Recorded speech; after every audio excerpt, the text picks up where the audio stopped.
السلام علیکم۔ ایک نئے ناول کے ساتھ آپ کی ہوسٹ آمیسہ فاطمہ۔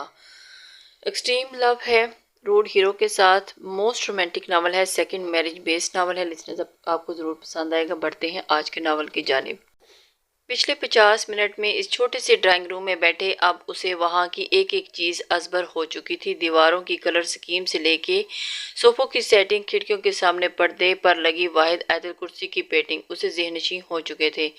ان کے آنے کے ٹھیک 15 منٹ کے بعد ایک 16-17 سالہ لڑکا چائے کی ٹرالی اور دیگر لوازمات لیے آیا تھا جو ذرا حالہ کا پوتا تھا۔ چائے ختم کر کے اس نے امید بھری نظروں سے لالی کو دیکھا تھا، شاید وہ اب اجازت طلب کرے، مگر ایسا کچھ نہیں تھا، بلکہ وہ تو کونا کونا قصہ چھیڑ بیٹھی تھی اور پھر وہ کچھ دیر تو ان کی باتیں بے دلی سے سنتا رہا۔ زہرا خالہ نے ایک دو باتیں بھی اس سے بھی کی تھی جن کا وہ خوش اسلوبی سے جواب دیتا رہا۔ پھر ان دونوں کو آپس میں محو گفتگو دیکھ کر موبائل نکالا اور ایک دو ضروری میسیجز کے جواب دیے اور موبائل پینٹ کی جیب میں رکھ لیا۔ بیزاری بھری نظروں سے ادھر ادھر دیکھا۔ 3 سیٹر صوفے پر بیٹھے اب بھی مسکرا کر پوری توجہ اور محویت سے سامنے بیٹھی ہاتھوں سے محو گفتگو تھی۔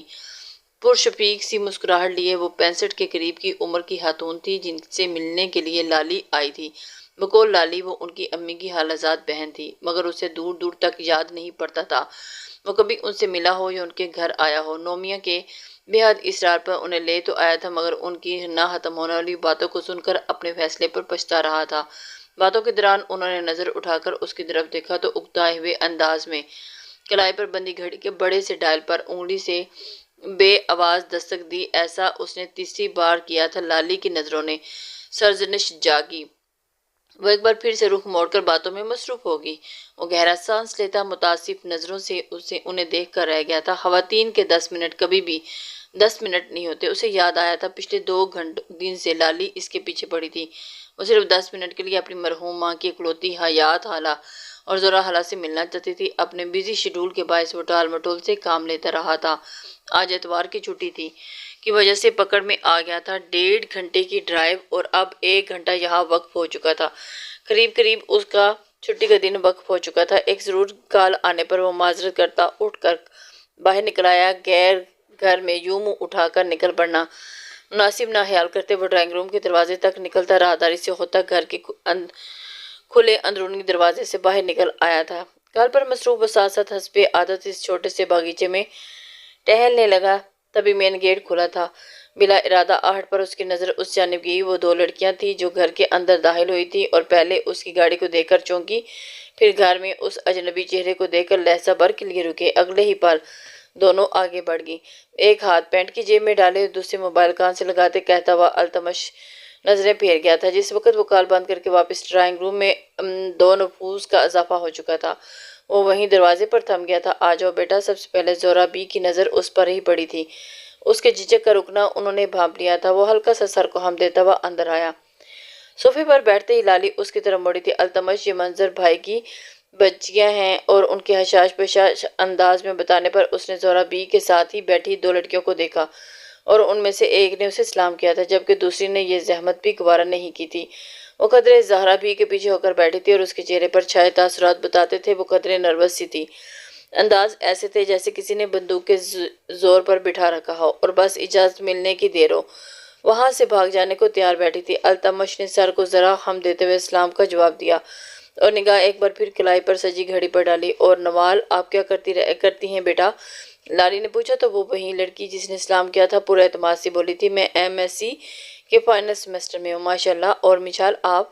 اچانک پکارے جانے پر وہ چونک سی بیٹھ گئی تھی۔ میں بڑی بہن کی طرف دیکھتے ہوئے چند پلوں کے لیے رکی، پھر لالی کی طرف کچھ جھجکتے ہوئے نگاہ کی۔ مشال نے BSc کیا ہے پچھلے سال۔ اس کی یہ مشکل نوال نہیں آسان کرتی تھی۔ مشی نے اس سال یونیورسٹی میں داخلہ لینا تھا۔ ان دنوں جب اس کے داخلے کا ٹیسٹ تھا واش روم میں پھسلنے سے میری ٹانگ ٹوٹ گئی تھی، پھر مشال نے میرے لاکھ کی اصرار کرنے پر بھی داخلہ نہیں لیا کہ ابھی آپ کو ایسے گھر چھوڑ کر میں نہیں جا سکتی۔ زہرا بی کی آنکھوں میں پوتی کے لیے بے پناہ محبت تھی۔ التمش جو کہ ذرا سا بیٹھا تھا اس کی بات پر ایک بار پھر نظر اٹھا کر دیکھا اور ایک پل کے لیے اس کی آنکھوں کا تاثر بدلا تھا، پھر وہ دونوں اٹھ کر چلی گئی۔ تب تک منظر حسین بھی آ گئے تھے۔ باتوں کا سلسلہ نئے سرے سے شروع ہوا اور یہاں تک کہ انہیں کھانے پر روک لیا گیا۔ ایک پرتکلف سے لنچ کے بعد وہ دونوں وہاں سے نکلے تھے۔ دیکھا التمش کیسے ملنسار لوگ ہیں، آج کل کے نفسا نفسی دور پر میں بھی کتنی اپنائیت تھی ان سب میں، حالانکہ ایک عرصہ ہوا ہمیں ان سے کوئی رابطہ بھی نہیں رکھے ہوئے تھے۔ میں تو چلو انگلینڈ چلی گئی، مدثر بھائی اور مبشر بھائی کو بھی کبھی خیال نہیں آیا حالہ کا پتہ کر لیں، اور اس کے باوجود وہ کتنی محبت سے ان کا اور ان کے بیوی بچوں کا پوچھ رہی تھی۔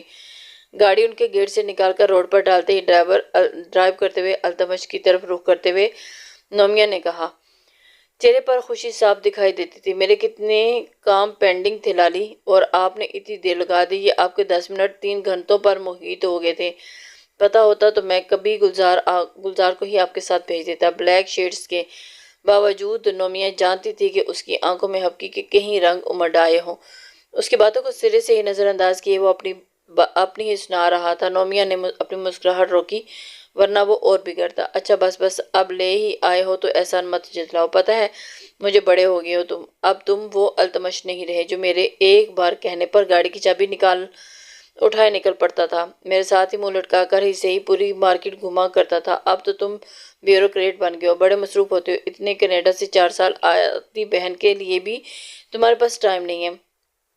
نومیہ کے شکایتی انداز پر سامنے سے نظر ہٹا کر لہجہ پر کے لیے التمش نے بہن کا چہرہ دیکھا، وہاں کوئی ہبکی نہیں تھی، بس زبانی گولہ باری جاری تھی۔ وہ اپنی مسکراہٹ چھپا گیا تھا۔ بس ہوگی شروع آپ کی ایموشنل بلیک میلنگ، اب ساتھ ہی یہ بھی جتلا دیں کہ آپ نے امی کے بعد مجھے پالا ہے، میری وجہ سے شادی بھی دیر سے کی، شادی کے بعد بھی 3 سال مجھے اپنے پاس رکھا، مجھے اپنی اولاد سے آگے رکھا، کہہ دیں میں سن رہا ہوں۔ انتہائی سکون سے ڈرائیو کرتے ہوئے وہ ساتھ بول بھی رہا تھا، لب و لہجے میں جھنجھلاہٹ اکتاہٹ نہیں تھی، چہرے پر اطمینان تھا جیسے وہ خود اپنی کئی باتوں کو انجوائے کر رہا ہو۔ نومیہ ان سب کے دوران اسے بھرپور نظروں سے گورتی رہی۔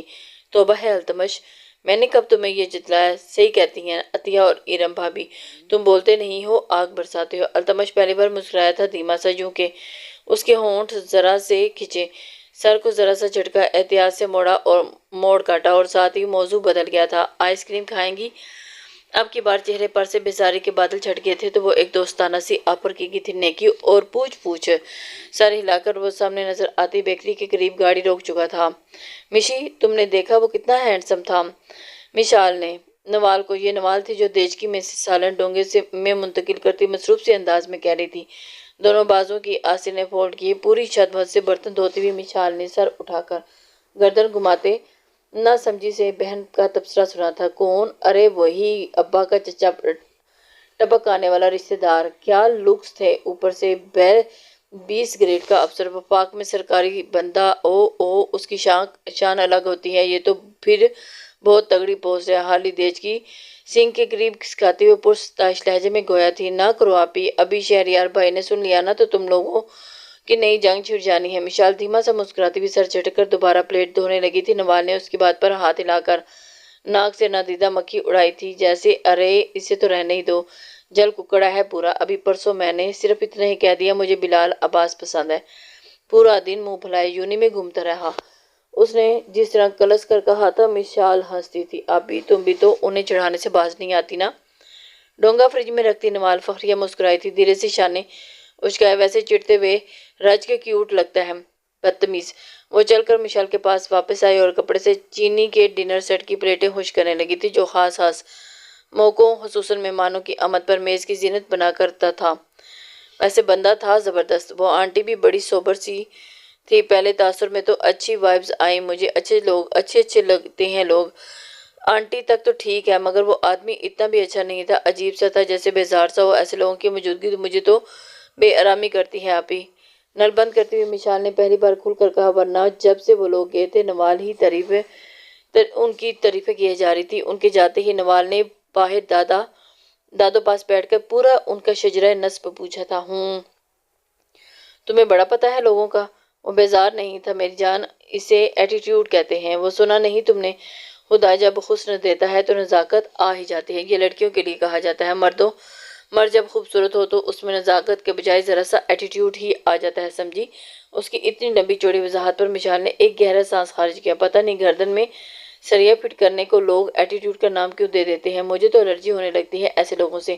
بندے کو ہنس مکھ ہونا چاہیے، مسکراتا ہوا جب لوگ آپ کے آس پاس ہوں۔ ہاتھ جھاڑ کر اس نے گفتگو سمیٹتے باہر کی راہ لی تھی۔ نوال اسے ٹھیک سے بتا رہی تھی، تھوڑا جیا میوزک نو دے دے، او پنجابی ٹچ، نچ پنجابن، نچ پنجابن نچ۔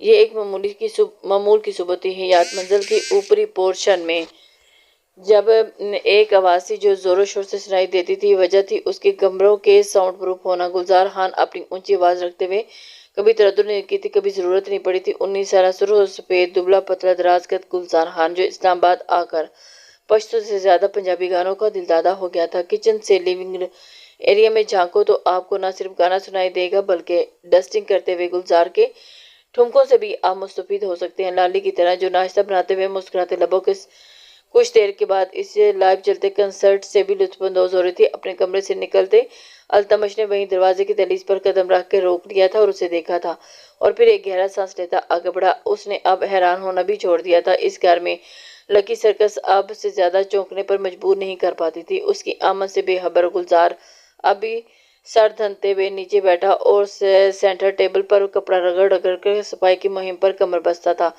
التمش خشمگین نظروں سے اس کی پشت کو گھورتا ہوا ذرا فاصلے پر رکا، ذرا سا جھک کر صفحے کے سائڈ چھوٹے گلاس ٹیبل کی سطح پر اپنی انگشت کی شہادت انگلی سی رکھی اور چہرے کے زاویے بدل کیے۔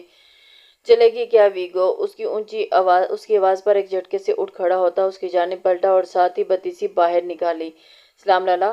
ڈسٹنگ کے کپڑے والا ہاتھ ماتھے تک لے جاتے ہوئے جھٹ سے سلام کیا۔ وعلیکم السلام، دھیرے سے کہتے نظریں ابھی بھی اپنی انگلی پر جمی گرد پر ٹھہری تھی جسے گلزار بھی بھانپ چکا تھا۔ وہاں کی صفائی ابھی کی نہیں لالا؟ دانت نکوستے ہوئے وہ تجی پیش کی تو التمش ذرا سر کو جنبش دی تھی۔ رہنے دو گلزار، میں جس چیز کو بھی چھوؤں گا تم نے یہی کہنا ہے۔ انگوٹھے سے انگلی مسلتا ہوا عام سے انداز میں کہہ کر آگے بڑھ گیا۔ میں دوبارہ کر دیتا ہوں، اس کی جانب پر منمنا کر کہتا منہ لٹکا کر دوبارہ اس کی جانب بڑھا تھا۔ ایک تو پتہ نہیں لالا کو یہ نہ نظر آنے والی گرد بھی کہاں سے نظر آ جاتی ہے۔ آنکھوں میں کوئی دوربین فٹ کروا کر رکھی ہوئی ہے، لیکن لالی ڈائننگ ٹیبل پر ناشتے کے لوازمات سیٹ کر رہی تھی۔ التمش انہیں سلام کرتا ہوا کچن میں گم ہو گیا تھا۔ گلزار پہلے ناشتہ کر لو، کچن میں تمہاری ٹرے تیار رکھی ہے۔ ان کے کہنے کی دیر تھی کہ گلزار کے ہاتھوں کی حرکت تھمی تھی۔ ڈسٹنگ والا کپڑا وہی رہا، چہرے پر نور آیا اور اٹھ کر کچن کی طرف بھاگا۔ لالی کے آنے سے اس کے مزے ہو گئے تھے۔ ایک تو وہ خود کھانا بنانے سے جان چھوٹ گئی تھی، دوسرا ہر روز بقول گلزار کبھی دیسی تو کبھی ولیدی لذیذ کھانے کو ملتے تھے۔ شکریہ لالی۔ جس وقت وہ کچن میں داخل ہوا التمش ہاتھ دھو کر واش بیسن کے سامنے سے ہٹ رہا تھا، تبھی گلزار کو بھی ہاتھ دھونے کا خیال آیا۔ باقی کی صفائی ناشتے کے بعد ہو جائے گی، رزق کو انتظار کروانے سے گناہ ملتا ہے۔ ابھی کل شام کی ٹھیک طرح سے صفائی نہ کرنے پر التمش نے اس کی طبیعت اچھے سے صاف کی تھی۔ یہ اسی کا اثر تھا، ورنہ نومیا کے تو آنے کے بعد اس کے کچھ زیادہ ہی موجیں لاگی تھی۔ ہو جائے اچھا پھر چائے۔ ہائے میرے کے ڈرامے۔ گلزار کا ہاتھ اپنے دل پر پڑا تھا، بڑی دکھتی رگ پر پاؤں رکھ گیا تھا وہ۔ جاتے جاتے لالا فکر کیوں کرتے ہیں، شام کو آپ کو گھر شیشے کی طرح چمکتا ملے گا انشاءاللہ۔ نہ ملا تو گلزار خانان کا نام بدل دینا۔ وہیں کھڑے کھڑے اپنی بات کو جلدی سے کہی اور اس کے الفاظ باہر نکل چکے تھے۔ التمش کے کانوں تک کا سفر طے کرنے کا نام مت لینا، میرا چھوٹا سا دل سہم جاتا ہے۔ نیٹ فلکس، بس آپ کیا جانو، پورا دن گھر میں اکیلے رہنے کا دکھ دن کے سال برابر ہو جاتا ہے۔ یہ ڈرامے تو بس دن کاٹنے کو دوڑتے ہیں۔ آواز حد الامکان دھیمی رکھتے ہوئے ہاتھ دھوتا وہ دکھی نظر آنے کی بھرپور کوشش کر رہا تھا۔ بہت زیادہ ڈرامے دیکھنے کا ایک سائیڈ ایفیکٹ، انسان خود ایک چلتا پھرتا ڈرامہ بن جاتا ہے۔ اپنی ٹرے لیے وہ کچن کی پچھلی جانب کی طرف جاتے دروازے سے نکل گیا تھا، جہاں تھوڑے فاصلے پر اس کا اپنا کمرہ تھا۔ کمرے کا دروازہ بند ہونے کے باوجود باہر سے آتی آوازوں کا شور اتنا زیادہ تھا کہ چھت پر لگے پنکھے کے چلنے کی آواز بھی روک نہیں پائی تھی۔ وہ جو 15 منٹ پہلے سوئی تھی بے دلی سے اٹھ کر بیٹھی تھی، ہاتھ بالوں میں چلا کر ٹھیک اور سرہانے کے پاس رکھا دوپٹہ اٹھا کر اوڑھنے لگی۔ آنکھ ایک بار کھل جائے تو دوبارہ لگنے کا سوال ہی پیدا نہیں ہوتا، اس کی نیند ایسی تھی۔ پھر بھی اس کے گھر میں کسی کو اتنی پرواہ کب ہوئی تھی جو اس کی بات کا خیال رکھا جاتا، بلکہ اکثر تو ایسا جان بوجھ کر کیا جاتا تھا۔ بستر سے نیچے اترتے چادر طے کر کے رکھتی اور واش روم میں گھس گئی تھی، اور کچھ دیر کے بعد دھلے چہرے کے ساتھ وہ باہر نکل آئی تھی۔ باہر برآمدے میں بچھی چارپائی پر اس کی بھابھی بیٹھی سبزی کاٹ رہی تھی۔ موبائل کان سے لگا جسے کان اور کندھے کے درمیان بڑی مہارت سے گردن ایک سائیڈ پر کیے دبا رکھا تھا۔ کال پر بات بھی چل رہی تھی اور ساتھ ساتھ کچن میں کھیلتے بچوں کو شور کرنے پر ڈانٹ رہی تھی۔ وہ الگ بات کے بچوں سے زیادہ شور کا موجب تو خود بن رہی تھی۔ اسے برآمدے کے سرے پر بنے کچن میں جاتا دیکھ کر پہلے سے خراب ہوئے موڈ میں کچھ اور اضافہ ہوا تھا۔ بھنڈی کاٹتے ہاتھوں کی حرکت میں کچھ اور غصہ بھرا اضافہ ہوا تھا۔ وہ فریج کھول کر پانی کی بوتل نکال رہی تھی جب شہرین کی آواز اس کے کانوں میں پڑی، سارا دن نوکروں کی طرح اس گھر کے کام کرو اور بچے سے پالو، بس یہی قسمت میں لکھا تھا۔ بہو جو ہوں اور بیٹی سارا دن وہاں اے سی میں بیٹھی رہتی ہیں اور گھر آ کر بھی آرام ختم نہیں ہوتا، اوپر سے بڑی بھی مجھے سنانے بیٹھ جاتی ہیں۔ وہ کام سے آئی ہے، سر درد ہے، تھکی ہوئی ہے نا، تو میں کیا کروں پھر؟ میرے لیے تھوڑا کماتی ہے، اپنے لیے کمانے جاتی ہے، اور اتنی ہی تکلیف ہو رہی ہے تو اب تو ذرا سسرال میں زبان کو قابو رکھنا تھا نا۔ جن کی زبانیں لمبی ہوں گی ان کے گھر نہیں بسا کرتے، ماں سمجھ کر بھیجتی، پھر پانی کا گھونٹ اس کے حلق سے اترنا مشکل ہو گیا تھا۔ بھابھی تو اماں کے سامنے بھی اپنے اندر کا زہر اگلنے سے باز نہیں آتی تھی۔ آج تو پھر اماں گھر پہ نہیں تھی۔ گلاس میں بچا پانی کا آدھا گلاس پانی وہیں شل پر رکھتے ہوئے باہر نکل آئی اور پہلے سے دکھتا سر، کچھ کچی نیند اور کچھ بھابھی کی گور پیشانیوں سے مزید پھٹنے کے درپے ہونے لگا تھا۔ شہرین کے پاس سے گزر کر واپس کمرے میں جانے لگی۔ آج کل کی لڑکیاں صبر تو ہے ہی نہیں، ان میں ذرا سی بات پر طلاقیں لے کر بیٹھ جاتی ہیں اور باقی کی ساری زندگی بھائی بھابھی کے سر پر مسلط ہو کر بیٹھی رہتی ہیں۔ اس کے اندر بڑھتے قدم شہرین کے نحوبت میں کہے ان جملوں نے جکڑ لیے تھے اور 2.5 سال ہو گئے تھے، لیکن آج بھی ایسے ہی تانے دیتی تھی جیسے کل کی بات ہو، اور اس کے سارے زخم پھر سے یوں ہی رسنے لگتے تھے جیسے واقعی ہی کل کی بات ہو۔ آنکھوں میں ڈھیر سارا غصہ اور زخمی پان لیے وہ مڑی تھی، چند قدم لیتے ہی شہرین کے سامنے آ کھڑی ہوئی۔ شہرین نے چہرے پر رنگ اڑا جا رہا تھا۔ میں بعد میں کال کرتی ہوں امی کہہ کر موبائل کان سے اتارا۔ کیا ملتا ہے آپ کو یہ سب کر کے؟ اس کے چہرے کی سرخ رنگت پڑتی ہوئی کے برعکس آواز بہت ٹھہراؤ تھا اور شہرین نے بھویں اچکا کر اسے دیکھا تھا۔ کیا کیا میں نے؟ کم سے کم وہ نہیں کیا جو تم نے کیا ہے۔ اپنے گھر میں بیٹھی ہوں، اپنے شوہر کے گھر میں۔ آواز میں تنتنے کے ساتھ ساتھ فخر لیے وہ سکون سے بولی، اور مہین نے تعصب سے انہیں دیکھا۔ شکر ادا کریں اللہ کا جس نے آپ کو گھر کو سلامت رکھا ہوا ہے۔ یوں بڑے بڑے بول مت بولا کریں بھابھی، آپ تو یوں کہنے لگتی ہیں جیسے میں نے جان بوجھ کر کیا ہو سب۔ آپ جانتی تو ہیں سب، پھر مجھے کیوں پھر سے یاد دلاتی ہیں؟ میں کچھ نہیں جانتی، ہر طرف کی اپنی کہانی ہوتی ہے، تمہاری سنو تو تم سچی لگتی ہو، ان کی سنو تو وہی حق پر معلوم ہوتے ہیں۔ سچ کیا ہے واللہ عالم۔ اس نے ہاتھ جھاڑ کر کچھ یوں کہا تھا کہ ماہین کے پیروں سے لگی آگ سر پر جا کر بجھی تھی۔ جب آپ کچھ نہیں جانتی تو برائے مہربانی اپنی زبان کو بھی آرام دیا کیجیے، ساری زندگی یوں ہی آپ کی جلی کٹی نہیں سن سکتی۔ اور ایک اور بات، گھر زبان کے لمبے چھوٹے ہونے پر بھی نہیں بسا کرتے، نصیب سے بستے ہیں۔ زبانیں لمبی ہونے پر ہی گھر اجڑنے ہوتے تو مجھ سے پہلے تو بہت سو کے اجڑ چکے ہوتے۔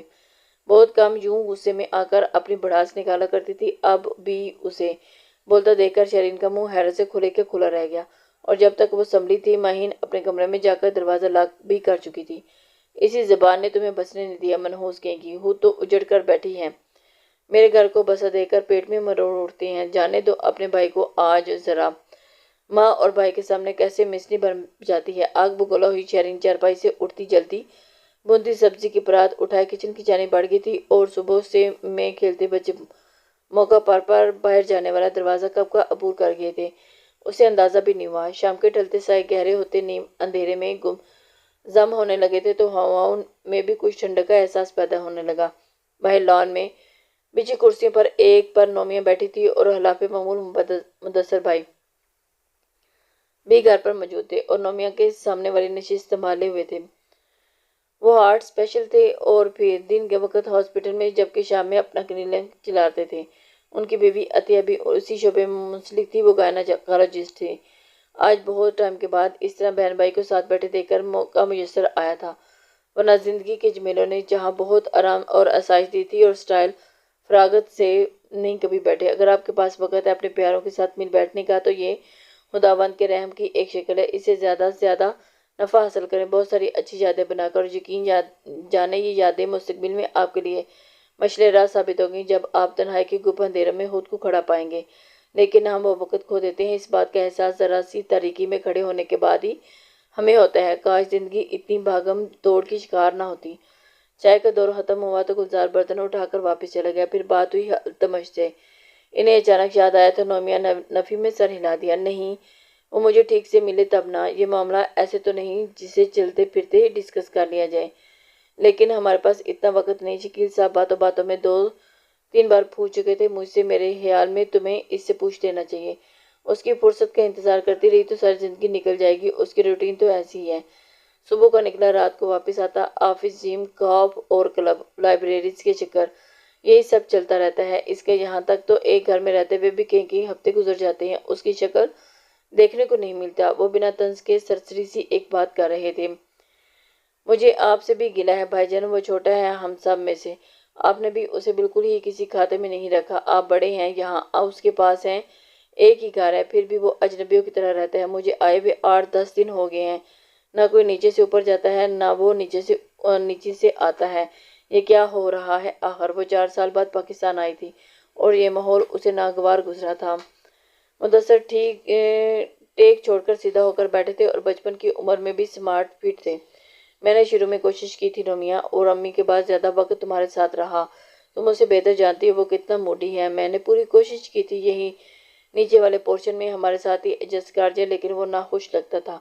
کچھ عرصہ تو مارے بندے ربو رہا، پھر مبشر اور ارم کے اپنے نئے گھر میں شفٹ ہوتے ہی اس نے کہہ دیا کہ اوپر والے پورشن میں رہنا چاہتا ہے۔ ایسے میں کیا کر سکتا تھا؟ وہ خود جیسے بے بس نظر آتے تھے۔ نومیہ نے مزید اس موضوع کو نہیں چھوڑا۔ ایسی بہت ساری باتیں جن کی آخر میں فقط تلخیاں ہو، اسے یوں ہی ادھورا چھوڑ دینی چاہیے۔ بلیم گیم رشتوں میں مزید کڑواہٹ کا پیش خیمہ بنتی ہیں، اس لیے اس سے بچیں اگر رشتے کو بچانا چاہتے ہیں۔ چلیں جو بھی ہے، لیکن اب میں چاہتی ہوں کہ اس بار اس کی شادی کا کچھ نہ کچھ ہو جائے، وہ بھی سیٹل ہو جائے اپنی زندگی میں، تاکہ مجھے اس کی فکر سے آزادی ملے۔ نومیہ نے ایک گہری سانس لی تھی۔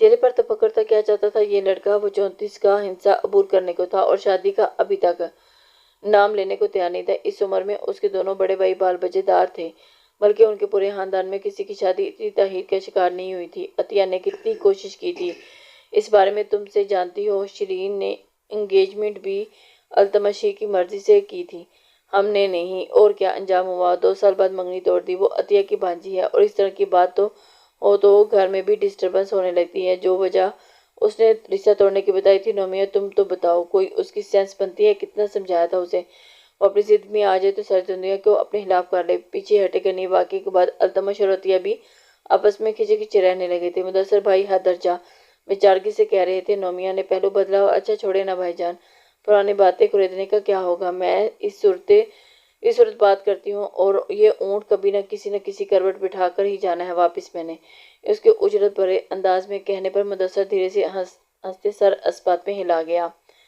میں بھی یہی چاہتا ہوں۔ میرے اور مبشر کی نسبت وہ تمہارے زیادہ قریب رہا ہے، ہم سے زیادہ تمہاری سنتا ہے، مانتا ہے۔ اچھا ہوگا اگر تمہارے ہوتے ہی کچھ معاملات آگے بڑھ جائیں، تاکہ ہم بھی اس کے فرض سے سبکدوش ہو جائیں۔ آپ فکر مت کریں، انشاءاللہ سب بہتر ہوگا سب۔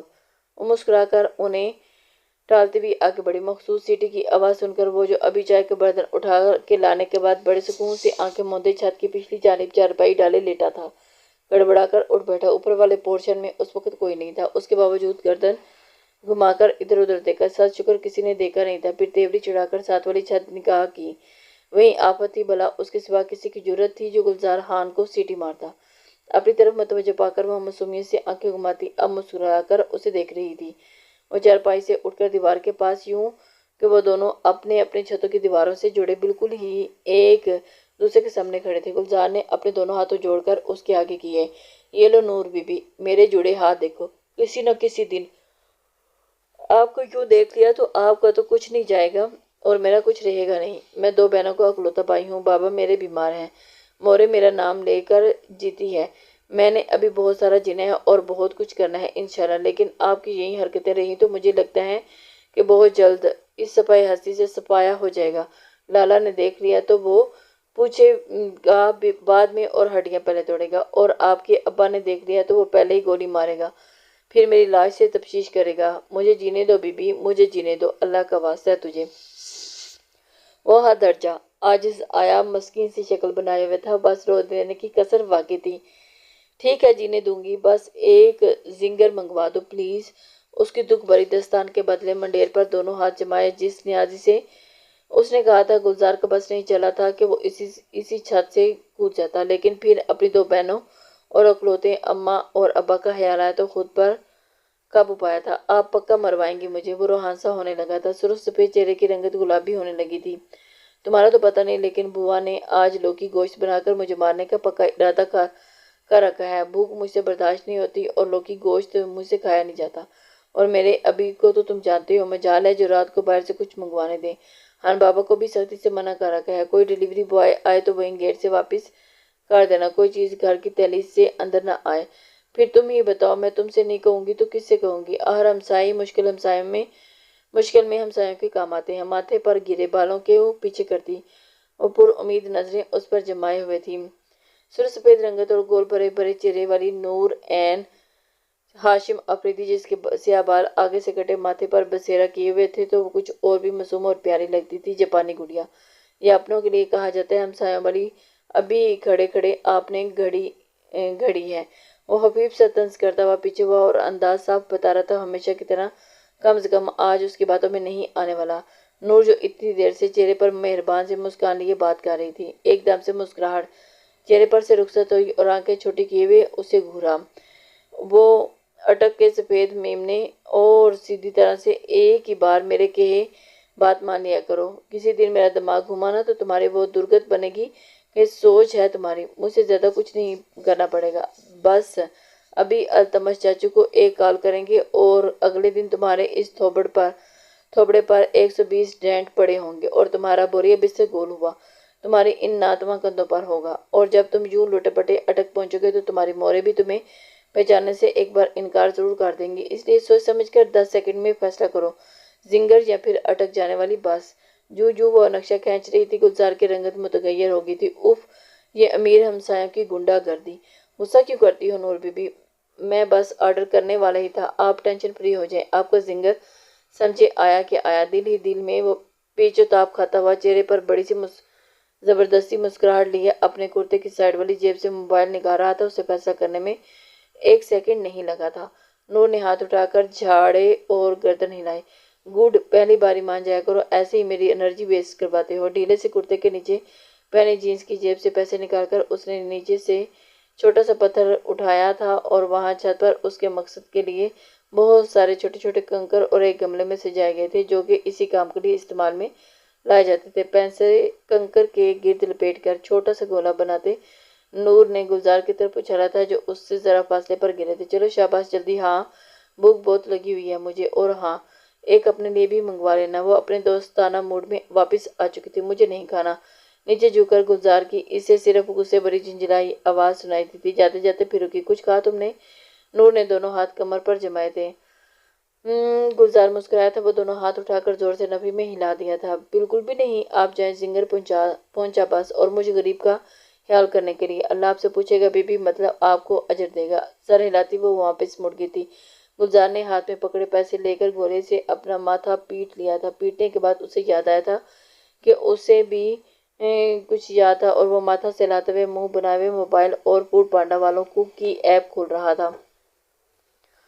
رات کے کھانے کے بعد دادی کے کمرے کی رونقیں ہمیشہ کی طرح اپنے عروج پر تھی اور اس گھر کے 5 افراد اس وقت ایک ساتھ بیٹھے تھے۔ کچھ دیر کے لیے موبائل فونز کی اس کمرے میں موجودگی پر پابندی عائد کر دی جاتی تھی سوائے منظر حسین کے بٹنوں والے نوکیا کے موبائل فون کو، اور یوں ہی وہ لمحے جدید اسکرین کی ٹیکنالوجی سے پاک زیادہ اپنائیت بھرے لگتے تھے جہاں وہ ایک دوسرے کی باتیں پورے دھیان سے سنی جاتی تھی۔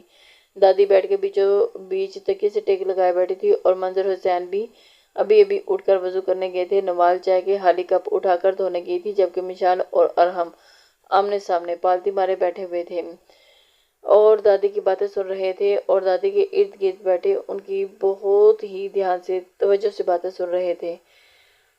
منظر حسین نماز پڑھ کر واپس آئے تو نوال نے بھی واپس ادھر ہی بیٹھ گئی تھی۔ التی پالتی مارے دادوں کی ٹانگیں دبا رہے تھے۔ دادی، جب میں ڈاکٹر بن جاؤں گی نا تو مریض اپنی تکلیف بتاتے بعد میں روئے گا، میں پہلے رونا شروع کر دوں گی۔ ابھی مشال کا جملہ مکمل نہیں ہوا تھا کہ ارحم نے اسے اچک لیا اور وہ جو خلا میں گھورتی مسکرا کر کچھ کہنے جا رہی تھی ہونٹ پیچھ کر چھوٹے بھائی کو دیکھنے لگی۔ جی نہیں، میں ایک بہت پروفیشنل قسم کی ڈاکٹر بننے والی ہوں بچو، تم دیکھتے ہی رہ جاؤ گے بس۔ ہاں جی، میں دیکھتا ہی تو رہ جاؤں گا جب ٹیکا لگاتے آپ کے ہاتھ تھر تھر کانپ رہے ہوں گے۔ جی ایسی بھی کوئی بات نہیں ہے، سر ہلا کر سنجیدہ کہتے ہوئے وہ اسے چڑھا رہا تھا۔ مشال نے بڑی مشکل سے اپنا ہاتھ روکا ورنہ دل تو کر رہا تھا کہ اس کے گھنگریالے بالوں والے سر پر لگائے اور ایک رکھ دے۔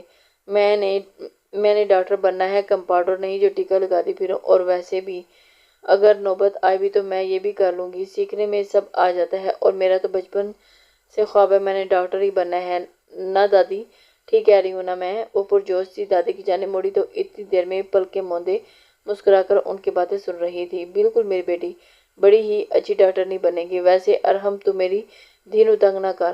دادی کی بات کرتے بیچ میں ہی پنجابی ٹچ دینے کی عادت تھی۔ ارے دادی، ہم تنگ نہیں کرتے آپ کی دھی کو، بس یہ کہتے ہیں تھوڑی سی اعتماد ہو جائے۔ اسے بھی میلاد پر اس کا رنگ اڑنے لگا تھا، کوئی بات کر لے تو جواب دیتے بھی اسے ہماری طرف دیکھنا ہوتا ہے۔ زندگی میں کامیاب ہونے کے لیے صرف لائق ہونا نہیں، پر اعتماد ہونا بھی ضروری ہے۔ خواب ڈاکٹر بننے کے اور دو بندے کھڑے ہوں تو ان کے سامنے سے نکلتے ہوئے بھی موت پڑتی ہے۔ اسے کمرے میں واپس آتی نوال اس کی بات سنتی اور وہیں سے بولتی چل کے اس کے پاس بیڈ پر ہی آ کر بیٹھ گئی تھی۔ مشال کا چہرہ اترا اور آنکھوں میں ہبکی لیے بڑی بہن کو دیکھا۔ دادی نوال کو آنکھوں کے اشارے سے منع کیا، لیکن وہ نظر انداز کی اور اس پر پرزور انداز میں سر ہلاتا نوال کا حامی ہو گیا تھا۔ میں کوشش کرتی ہوں تو آپی، وہ منمنائی تھی۔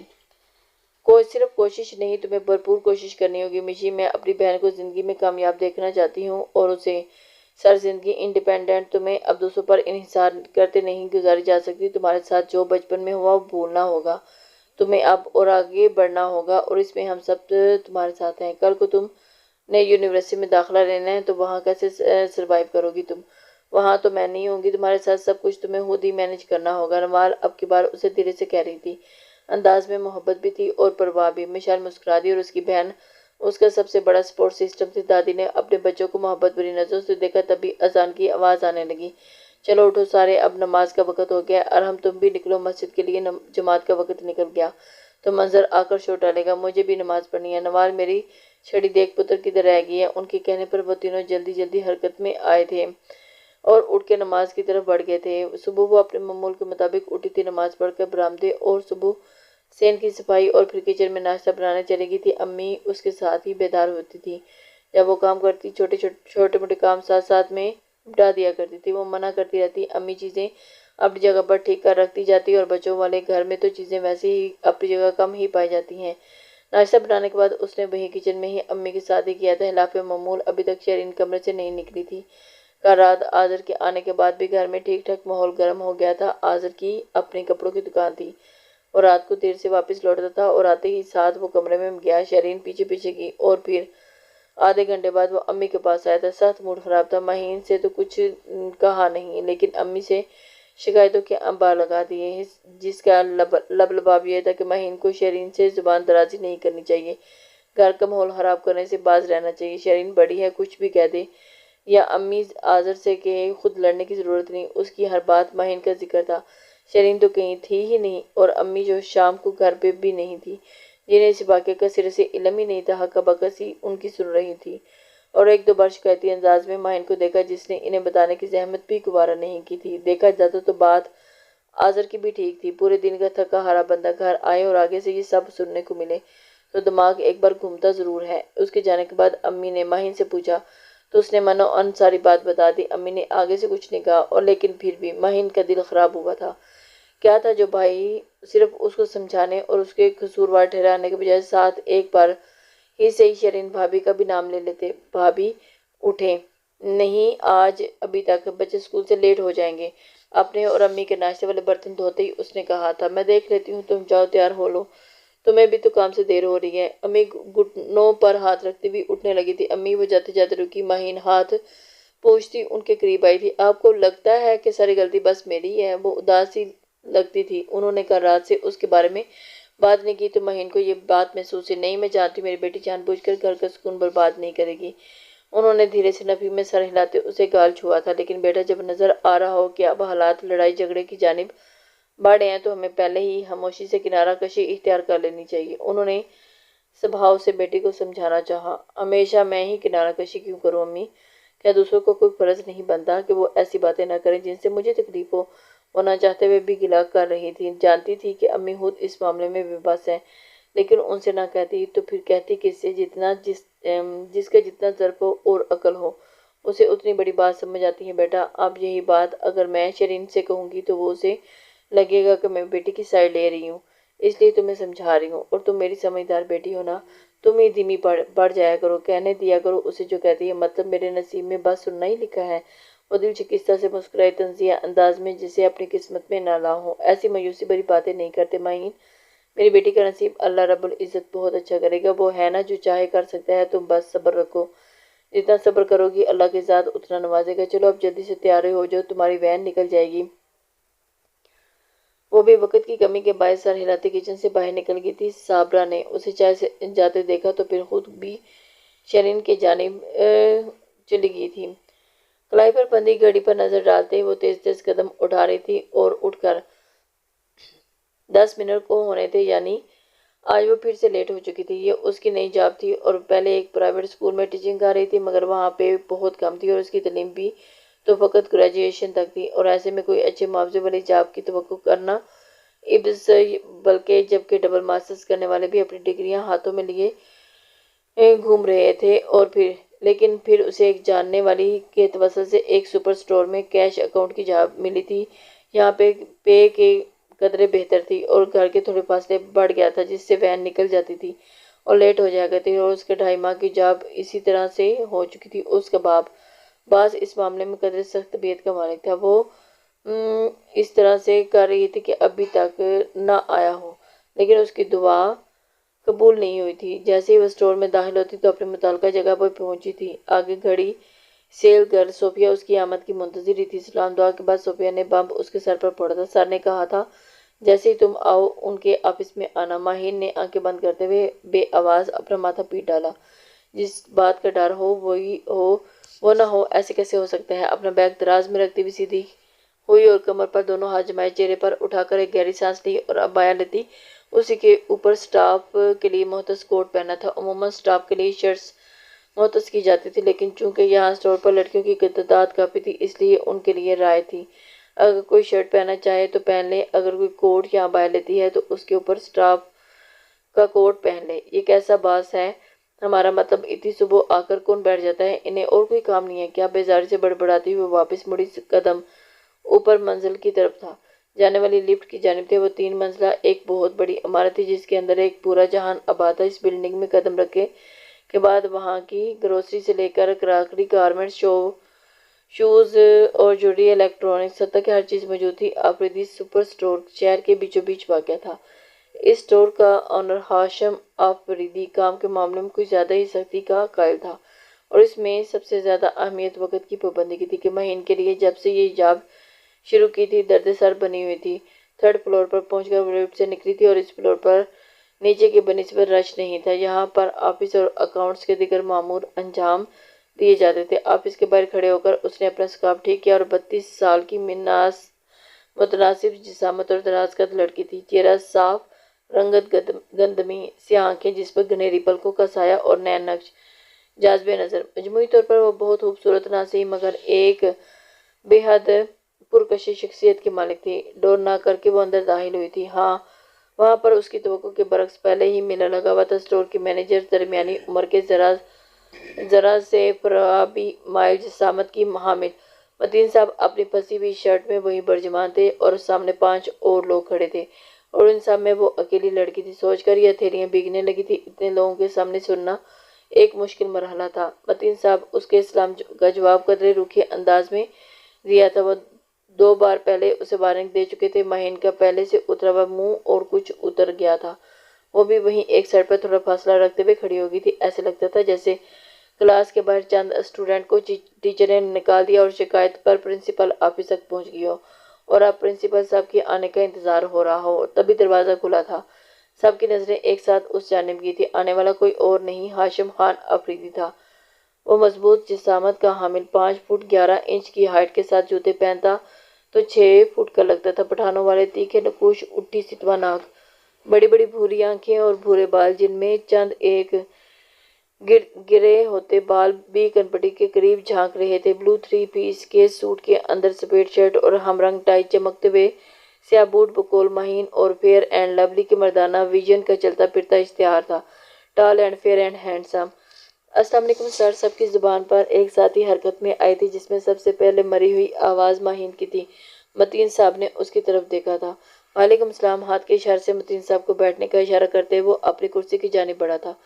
کوٹ کا اگلا اوپری بٹن کھولتے اپنی سیٹ سنبھالتا وہ سیدھا ہوا اور چہرہ اٹھاتے سامنے کھڑے چہرے کو دیکھ رہا تھا۔ سر، ان لوگوں کی شکایات دن بدن بڑھتی جا رہی ہیں، لیکن آپ نے کہہ رکھا ہے کسی کو آپ کے علم میں لائے بغیر جاب سے نہیں نکالنا، اس لیے انہیں آج آپ کے پاس لایا ہوں۔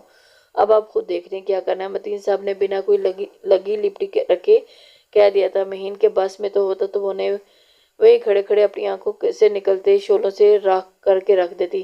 ہاں جی اسٹاف، کیا چاہ رہا ہے یہ صاحب؟ اپنی کرسی کی پشت سے ٹیک لگائے ہوئے ایک لمبا بازو سامنے چمچماتے کرسٹل ٹیبل پر رکھے اس کی بھاری آواز میں محسوس ہو رہی تھی۔ سامنے کھڑے چہرے کچھ اور نیچے جھکے۔ آپ کو جب اس جاب پر رکھا گیا تھا تو وہ رولز بہت واضح طور پر سمجھائے گئے تھے۔ آپ کی ہر جائز بات مانی جائے گی، لیکن کام میں کوئی ہرگز برداشت نہیں ہوگی۔ پاکستان میں جتنے بڑے لوکل سٹورز کام کر رہے ہیں وہاں سٹاف کو لنچ تک نہیں دیا جاتا، نیشنل کمپنیز کے، لیکن آفریدی سپر سٹور آپ کو یہ سہولت بھی دے رہا ہے۔ آپ کے ہر چھوٹے بڑے آرام کا خیال رکھا جا رہا ہے۔ اس کے باوجود آپ پہ اس طرح کا رسپانس کریں گے تو کیسے چلے گا؟ میں کسی کی لگی روزی کو لات مارنے کے قائل نہیں ہوں، اس لیے چاہتا ہوں کہ آپ لوگ بھی خود کی لگی روزی کو لات نہ ماریں، کام پر دھیان دیں۔ یہ میری پہلی اور آخری وارننگ ہے آپ سب کے لیے۔ امید کرتا ہوں کہ آئندہ یہ نوبت نہیں آئے گی، اور اگر آئی تو دوسری وارننگ کے لیے آپ لوگ یہاں نہیں رہیں گے۔ وہ دو ٹوک اور کھردرے لہجے میں بات کر رہا تھا اور وہ باری باری سب کو ان کی غلطیاں گنوا رہا تھا۔ وہ جو اپنی باری کے انتظار میں تھی اسے خود سے پہلے کھڑے ہارس پر ہی فل اسٹاپ لگاتے دیکھ کر کب سے روکا سانس خارج کرتی شکر ادا کر رہی تھی۔ سبھی حضرات ایک ساتھ معذرتی کلمات ادا کیے تھے۔ مہین خاموش سی کھڑی تھی، چہرے کا اڑا رنگ کچھ بحال ہونے لگا تھا۔ وہ اب متین صاحب سے کچھ کہہ رہا تھا، پھر دو چار اور ہدایات کے بعد ان سب لوگوں کو وہاں سے جانے کی اجازت مل گئی تھی۔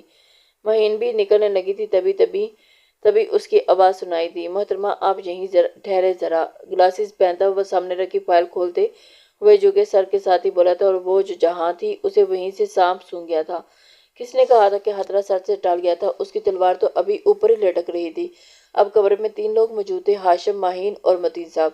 متین صاحب بتا رہے تھے کہ آپ کو جوائن کیے کچھ ہی وقت ہوا ہے اور آپ اس دن بھی لیٹ تھیں، اور مہین کو وہ منحوس دن یاد آیا تھا جب وہ بارش کے باعث لیٹ ہو گئی تھی، اور لیڈیز سیکشن کے انٹرنس پر ہی اس کا سامنا ہاشم آفریدی سے ہوا تھا۔ اس دن اس نے کچھ نہیں کہا تھا، بس ایک تدبی نگاہ ڈالی تھی، اور مہین کو لگا تھا کہ وہ یہ بات بھول گیا ہوگا، لیکن اسے غلط لگا تھا۔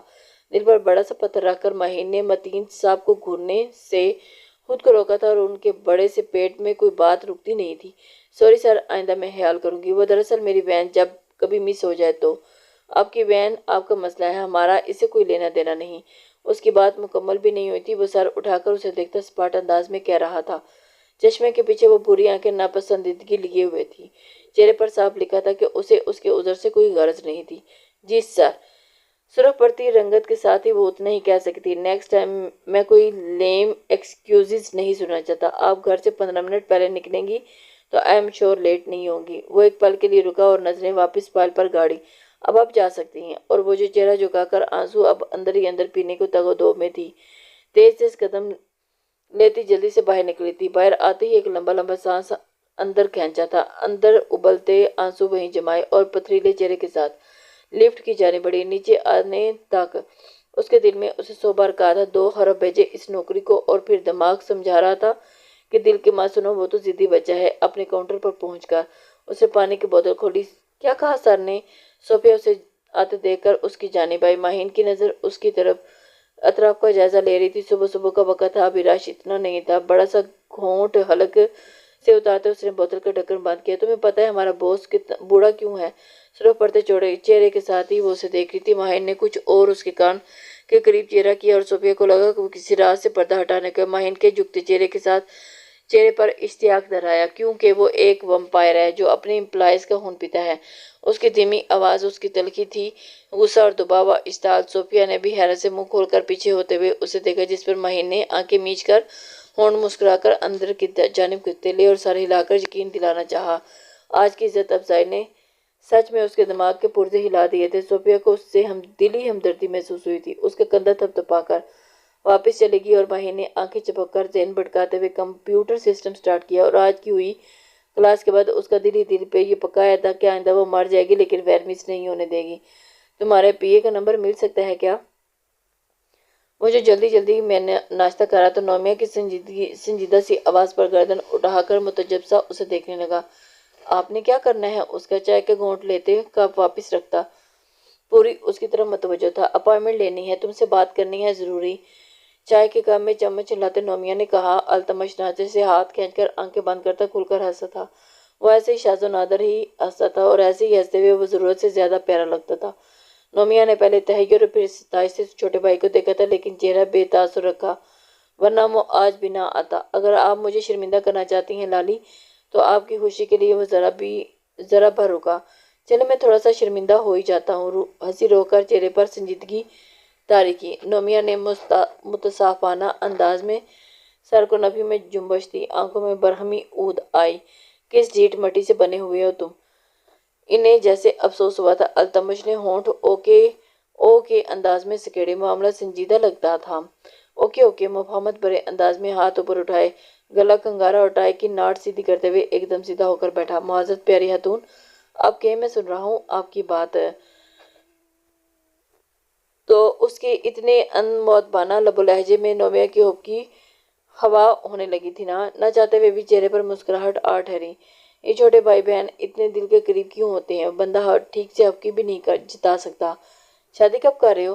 چائے کا کپ اٹھاتے ہوئے بنا کسی تمہید کے نومیہ نے کہہ دیا تھا۔ التمش جو حد درجہ سنجیدہ اور متوجہ سا انہیں سن رہا تھا، اس کے چہرے پر پہلے حیرت نے جگہ لی اور اگلی پل دبی دبی سی مسکراہٹ نے۔ اگر آپ خفا نہ ہوں تو میں تھوڑا سا ہنس لوں؟ بالکل بھی نہیں، اور خبردار جو میری بات کو ہنسی میں اڑایا تو۔ وہ اسے دھمکا چکی تھی۔ چائے کا کپ واپس رکھتے ہوئے وہ شہادت کی انگلی اٹھا کر اسے تنبیہ کر رہی تھی، اور التمش کی زندگی میں نومیہ وہ واحد ہستی تھی جو ایسا کر سکتی تھی۔ اب وہ بھی بنا ماتھے پر کوئی شکن لیے مسکراہٹ دبائے بیٹھا تھا۔ آہ کامل لالی، اچھا آپ بتائیں، میرے شادی نہ کرنے